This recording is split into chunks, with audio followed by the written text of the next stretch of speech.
บาทนี่เฮ็ดรถไถผู้เฒ่าอ้ายเด้อครับเด้ออย่าเร่งแห้งเลยได้โอ้เอามีแต่พวกผีกะรอพวกผีบ่อยากเฮ็ด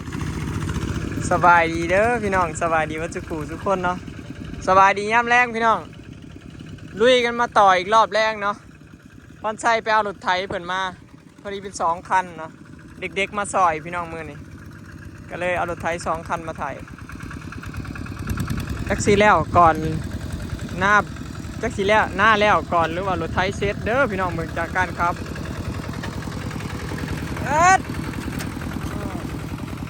ไอพี่กับบ่าวสุด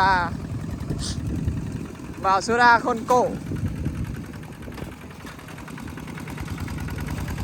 โอ้ยไถกับบ่ปั๊บไถอย่างเดียวปักอันนี้ก็ได้ ย่อมาสั้นเมื่อยแล้วฮะเมื่อยเบิ่งจากการไถพี่น้องเด็กๆกับไถอย่างเดียวปั๊บจำในใจว่าไปโว้ย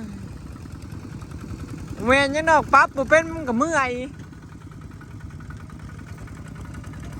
ไถเลิกไรมันไถไปอยากไปมันได้ย่อเมื่อยเลยต้องไถเลิกแห้ง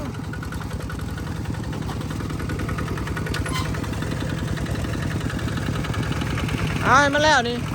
น้ำก้นมันเลยน้ำก้นบักไช่นี่ไอ้ไอ้เฮ็ดไอ้ละ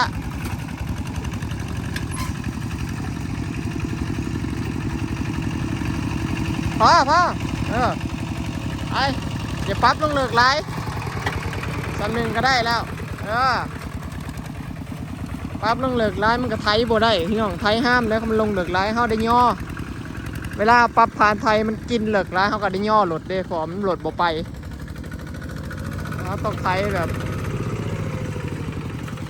ปั๊บพอดีเนาะจะได้ไถง่ายไถมวนบ่นักคน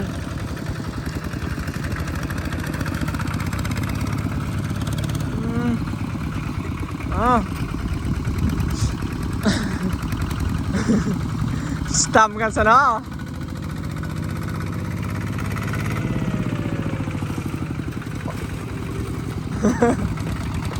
ซูซิเลียลีกันได้เด้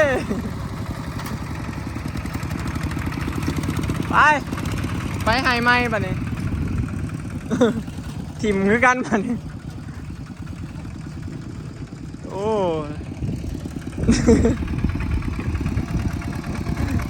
เอาไงใช่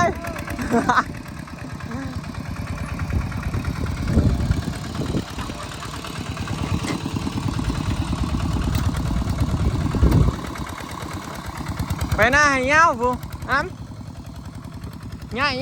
ายทีมทานแล้วพี่น้อง นี่อันหน้าเลี้ยงนี่เนี่ยบอยไทยตั้งแต่มือพุ่นแล้วเนาะ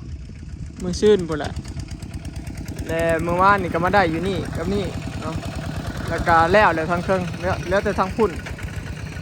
กับอยู่เทิงหน้าเงา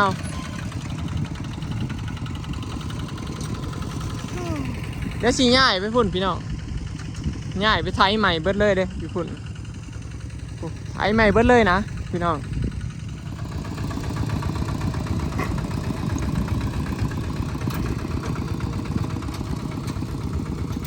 ใช่บอกมานะต่อ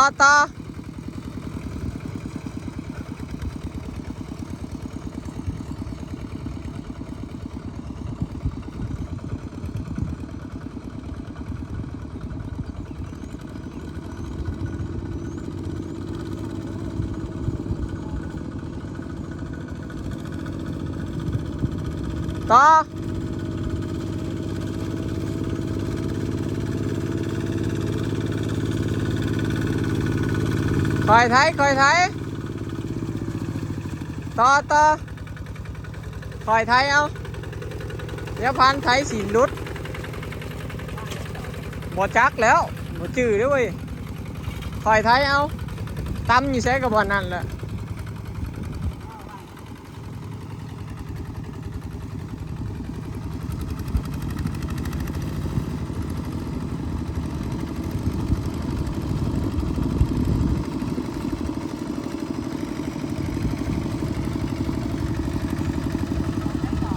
บอเจอ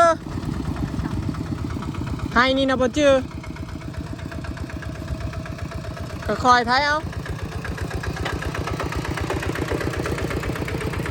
คอยท้ายเอาตำหมดได้มันก็อยู่จึกเลยก็แล้วครับไว้แล้วตำแล้วก็ไปเลยนี่จะคอยไทยเอาพี่น้องมันส่วนร้ายบอยที่ว่าไทยซ่าน่ะบ่แม่นหยังเด้เอาขี่ขับไว้บ่ได้บอยมีแต่ขับค่อยๆเห็นบ่ค่อยขับไว้เพราะว่ามันมีต่อเด้จักต่ออยู่ในใส่บ่จื้อมันมีให้เกือบสู่ต่อมีต่อเกือบสู่ให้อ่ะพี่น้องมันแต่ละให้ต้องมีรถต่ออย่างบ่มีคือต่ออันเดียวเนาะแต่ละให้หน่อยสุดแล้วส่วนไห้ถ้าถึง2 ต่อ 3 ต่อเต็มไห้หน้าเลยนั่นกูบอกแล้วมีดีดแขวเพิ่งอะแขวออกกูบ่ได้พาไปหาหมอเลย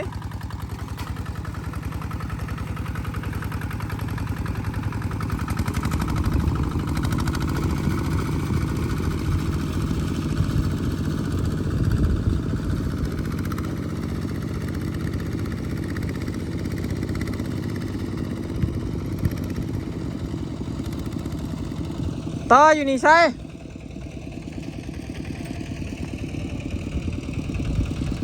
ต่อในบ่อนนี่ข้างหน้าละย่อ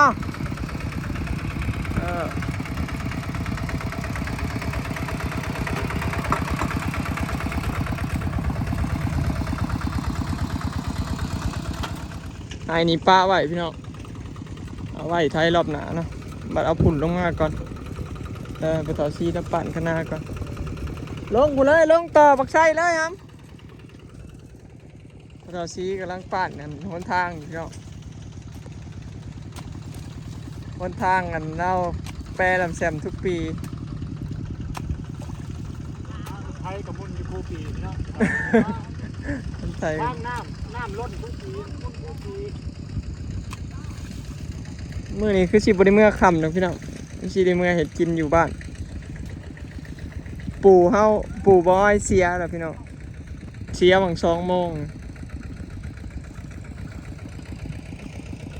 ก็บอกคำบ่ได้บอกก็สิเมื่อเฮ็ดกินอยู่บ้านเบาเล่พี่น้องบ้านปู่บอยเสียแล้วเด้อพี่น้องลังไทยหน้าอยู่อีพ่อโทรมาเมื่อกี้นี่สิได้เมื่อเฮ็ดกินอยู่บ้านน้องมี่นะพี่น้องอีพ่อโทรมาเมื่อกี้นี่ปู่บอยเสียละที่บอยพาไปหาหมอหวังมือซื่นก่อนเด้ไปหาหมอมือซื่นก่อนนี่แล้วพอพาเพิ่นไปหาหมอแล้วเพิ่นก็มากินข้าวกินยาที่หมอให้อันนี้แล้วก็ได้มื้อหนึ่งเพิ่นก็บ่เจ็บบ่หยังเลยพี่น้องเศร้าเจ็บกินยาแล้วแหละเศร้าเจ็บแล้วผัดบ่อยากเขาเพิ่นว่าเพิ่นบ่อยากเขาเพิ่นปลาเขาได้เพิ่นบ่กินข้าวประมาณมื้อ2 มื้อนี่แหละแล้วมื้อนี้พอดีมื้อนี้เพิ่นก็เสียพี่น้องปู่บอยก็เลยสิเมื่อบ้านเนาะไผบ่ค่ำดอกก็สิเมื่อละเนาะเหนื่อยเลยพี่น้องได้ยินแต่นี่นะแต่ว่าหากระพาเพิ่นไปหาหมอนะพี่น้องแล้วก็เพิ่นจมหาบอยเนี่ยเพิ่นอยากให้ไปเล่นน้ำมาเลยพอดีบอยเมื่อเอาบักเงาะบางอย่างมือหายพอดีมือนั่นแหละกับพาลิศเนาะเมื่อพอดีผ่านมามือนี่กับพอดีเพิ่นเสียพี่น้องผ่านมาบ่ฮอด3 มื้อซ้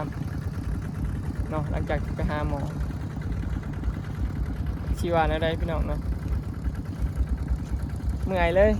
นี่นั่นนี่ก็ไปยินอีพอตอนนี้แล้วก็ไปห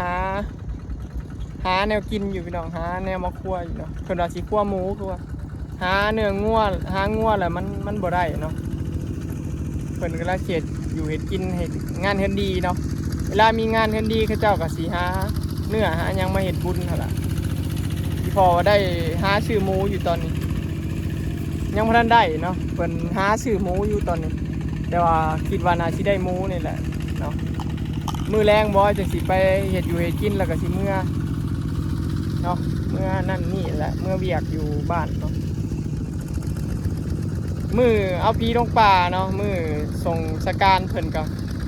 มือฮื้อเนาะพี่น้องมืออื่นมือฮื้อนี่แหละคือว่าประมาณมือฮื้อพี่น้องเนาะรายละเอียดก็เดี๋ยวจังเมื่อว่ากันเนาะเพราะว่าอีพอเราก็โทรมาข่าวๆเนาะยังบ่ฮู้เนาะ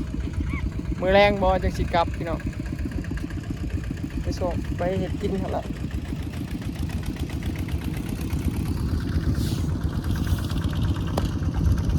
เริ่มล่มหายตายจาก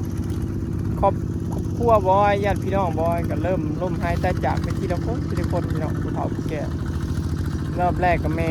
รอบที่สองมากับแม่ใหญ่รอบที่สามมากับปู่บัดโอเคไหนนะพี่น้องแล้วสิเมื่อย เมื่อย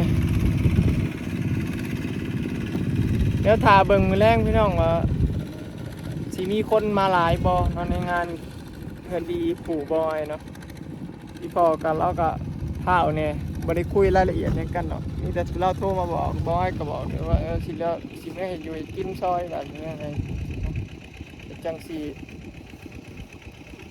ถ่าเบิ่งว่าสิส่งสการมือใดพี่น้องเนาะบ้านเฮาก็เอิ้นเอาขี่ลงปลาเนาะ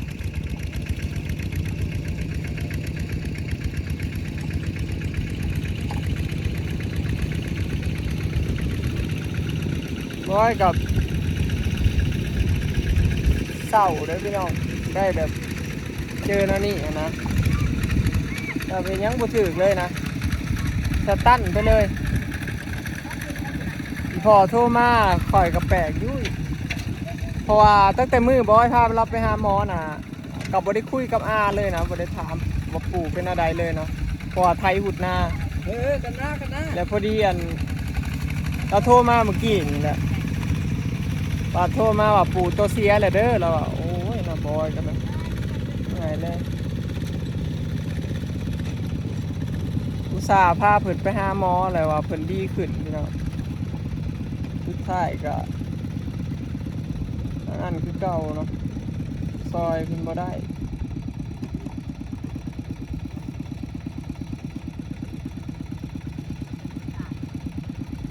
บ่อยากเห็นเลยพี่น้องบ่อยากจะเป็นอะไรเลยเนาะ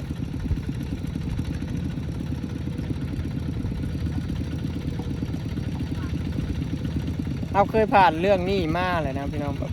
เขาผ่านเรื่องนี้มานะแล้วมาพอนั่นนี่อีกแล้วมันหับผู้ใดแบบคนแล้วเบิร์ดผู้นั่นกับผู้นี่เบิร์ดผู้นี่แล้วกับผู้นั่นอีกทีนะมันแบบ